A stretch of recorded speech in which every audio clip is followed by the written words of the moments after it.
We're in the studios right now with Greg Rice with Nexus Property Management, and Greg is going to be, talking about the do's and don'ts of dealing with tenants. What are they? The do's and don'ts of dealing with tenants are very, very delicate. Your tenants are your lifeblood to your rental property. They're your clients. They're your clients, and they're also the lifeblood to your bank account. True. So you want to make sure that you treat them better than yourself, in essence. It's all about the Benjamins. That's it. And a good segue from that is a lot of owners will take pride and preference in counting the nickels. Mm-hmm.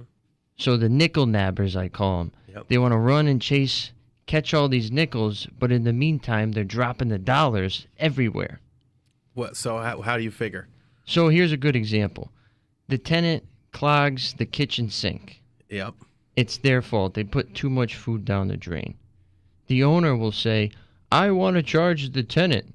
It's their fault. Yep. Yeah, it is their fault. But is it worth charging them $80 and now starting an adversarial relationship? Or would it be a better approach to say, hey, this one time, I'll take care of it. I understand things happen, but please keep in mind, in the future, you could be charged for this. Well, I think that's absolutely a better way of managing it. You want to keep them in your corner forever. Mm-hmm. And a lot of people will make the mistake of causing tension for little money. Yeah. So that's my number one point today is you rarely want to charge tenants for any type of maintenance or cause any type of tension between you and them. Mm. Personalities are also a big thing that you're going to deal with. You're going to get a lot of tenants that may come from different walks of life than you and me, and you have to be able to respect them. And even though their dog may poop in the yard or their car may take up 2 spots, you still have to deal with them. Yes. With respect as well. Yes. So a lot of people say, oh, Nexus, you guys are too liberal. Yeah. You guys give the tenants too much leeway. And the truth is you have to. Yep. Because they live there. They live there, they pay for it, and if you try to micromanage, you're going to lose all your hair. Oh, sure.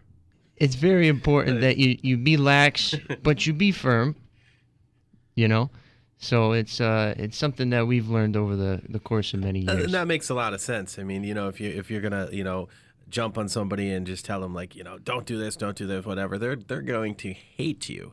Nobody likes a micromanager, especially renters. Right, and they're going to think about their next place to move. And they're going to think about not paying you for their last month. Right. Because you have the quote-unquote security deposit. Right. Right. And a common thing is we've seen owners charge tenants for maintenance, and then the tenant will not report future maintenance because they're fearful of being charged. Yeah. So they're going to say, last time he charged me $80. I'm not going to tell him about this leak coming from the shower. Yeah. So for the meantime, you got the shower leaking through 4 floors. Mm-hmm. Crazy. And it turned out to be an insurance job. The owner got dropped from the policy. It wasn't covered. It was a whole mess because the tenant was afraid, and it could have cost them $80 to fix it. Yeah. There's a great book. If you read books, okay, there's a great book out there I'd suggest to read. It's How to Win Friends and Influence People.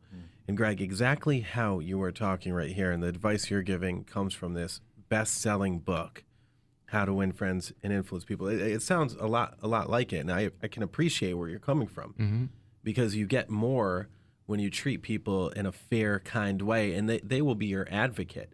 Right. And if anybody else in the place is destroying it or treating it like garbage, they're going to tell you. Right. It's like community policing. Yeah. You develop a relationship with these tenants so they're on your corner.